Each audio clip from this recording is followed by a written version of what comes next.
మహిళా రిజర్వేషన్ బిల్లులో BC sub quota కావాలి. కల్వకుంట్ల కవిత.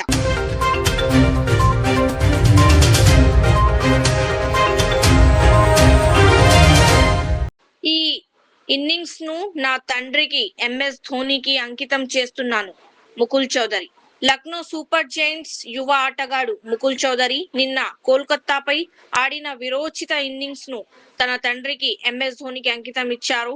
కేవలం 27 బంతుల్లో 7 సిక్సర్లతో 54 పరుగులు చేసి జట్టుకు అద్భుత విజయాన్ని అందించిన ముకుల్ తన తండ్రి దిలీప్ కుమార్ చౌదరి కన్నా కలను నెరవేర్చినందుకు సంతోషం వ్యక్తం చేశారు. అలాగే ధోని ఫినిషింగ్ స్టైల్ ను చూస్తూ పెరిగానని, ఆయన స్ఫూర్తితోనే ఈ మ్యాచ్ ను ముగించానని చెప్తూ ఈ విజయాన్ని ధోనికి అంకితం చేశారు.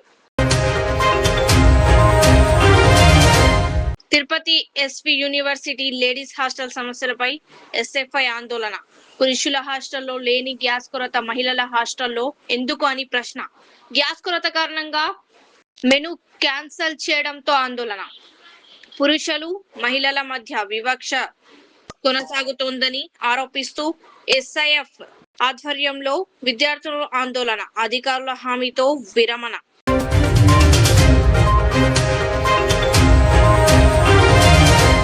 ప్రజాపాలన ప్రగతి ప్రణాళిక ఆరోగ్య వారోత్సవాల్లో భాగంగా ఈరోజు prevention is better than cure theme తో గచ్చిబౌలి స్టేడియంలో ఆయుష్ డిపార్ట్మెంట్ నిర్వహిస్తున్న యోగా సెషన్ లో సహచార మంత్రి దామోదర్ రాజనరసింహ గారితో కలిసి పాల్గొనడం జరిగింది.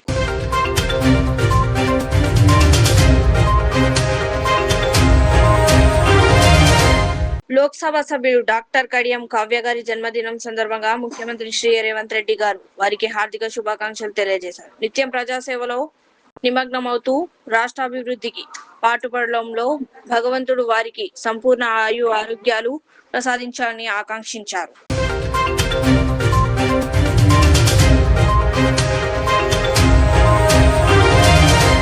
కాళేశ్వరం బ్యారేజీల మరమ్మతులు వేగవంతం చేయాలి. CM Revanth Reddy. Kaleshwaram lift irrigation ప్రాజెక్టులోని 3 బ్యారేజీలకు తక్షణమే మరమ్మతులు చేసి వినియోగంలోకి తీసుకురావాలని ముఖ్యమంత్రి రేవంత్ రెడ్డి అధికారులు ఆదేశించారు. మంత్రి ఉత్తమ్ కుమార్ రెడ్డి ఉన్నతాధికారులతో సమీక్ష నిర్వహించిన సీఎం ఎన్డీఎస్ఏ సూచనల మేరకు పనులను వేగవంతం చేయాలని తెలిపారు. మేడిగడ్డ వద్ద 500 బోరు బావులు తవ్వేందుకు ప్రత్యేక ప్రణాళిక సిద్ధం చేయాలని, డిసెంబర్ వరకు చేయాల్సిన పనులకు పూర్తి షెడ్యూల్ రూపొందించాలని సూచించారు. పనుల్లో ఆలస్యం అస్సలు సహించబోమని, నిధుల కొరత ఉండదని స్పష్టం చేశారు. పనులు ప్రారంభమైన తర్వాత తానే స్వయంగా వచ్చి పరిశీలిస్తానని తెలిపారు.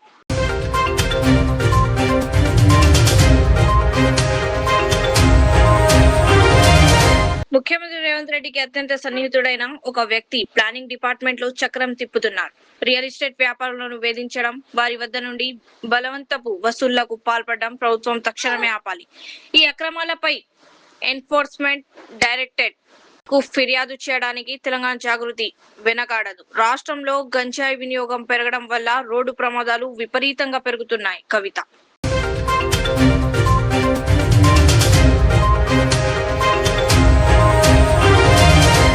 పవన్ ఖేరాకు ముందస్తు బెయిల్. కాంగ్రెస్ నేత పవన్ ఖేరాకు తెలంగాణ హైకోర్టులో ఊరట లభించింది. ఆయనకు కోర్టు వారం రోజుల పాటు ముందస్తు బెయిల్ మంజూరు చేసింది. అస్సాం సీఎం మహింత బిశ్వశర్మ భార్య ఇచ్చిన ఫిర్యాదు మేరకు గువాహటిలో పవన్ ఖేరాపై కేసు నమోదు అయింది. దీంతో ముందస్తు బెయిల్ కోరుతూ ఆయన తెలంగాణ హైకోర్టులో పిటిషన్ దాఖలు చేశారు. దీంతో వారంలోగా సంబంధిత కోర్టులో రెగ్యులర్ బెయిల్ పిటిషన్ వేయాలని ఉన్నత న్యాయస్థానం సూచించింది.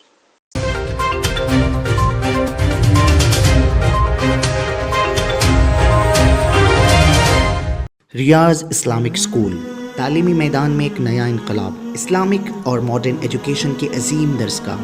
23 साल तजुर्बे के बाद तलबा और तालिबात के लिए रियाज इस्लामिक स्कूल पेश करता है हिफ्ज़ कुरान, नाज़िरा कुरान, क़ायदे के अलावा नर्सरी ता 10वीं जमात तक की तालीम का बेहतरीन नज़्म. बच्चों के लिए हॉस्टल की सहूलत, मुस्तहिक़ तलबा के लिए खुसूसी रियायत, तलबा और तालिबात के लिए अलहदा क्लासेस के माकूल नज़्म, खुसूसी computer classes, hardware and software training, बच्चों में तहरीर और तकरीरी सलाहियतों को उजागर करने के लिए हफ्तावारी प्रोग्राम, काबिल और मुशफ़िक़ असातिज़ा इकराम की निगरानी में बेहतरीन तालीम नज़्म। सुबह 8 बजे तक शाम 4:30 बजे दाखिले जारी हैं, उजलत कीजिए। Riyaz Islamic school, opposite lane, new SR petrol pump, Vattapalli, Hyderabad.